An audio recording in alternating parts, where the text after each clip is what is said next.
যেখানে ৭ আগস্ট শেষ হবার কথা ছিল এইচএসসি ২০২৪ ব্যাচের পরীক্ষা, সেখানে দেশের চলমান পরিস্থিতি বিবেচনায় ৯ জুলাইয়ের পর থেকে আর হলেই ফিরতে পারেননি শিক্ষার্থীরা।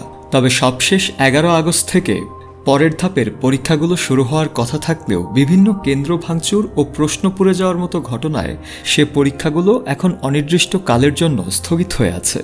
বুধবার ৭ আগস্ট এক বিজ্ঞপ্তির মাধ্যমে বিষয়টি নিশ্চিত করেছে শিক্ষা মন্ত্রণালয়। সরকারি মাধ্যমিক শাখা ২-এর উপসচিব সায়েদ এজেড মোর্শেদ আলী স্বাক্ষরিত এক বিজ্ঞপ্তিতে এ তথ্য নিশ্চিত করা হয়।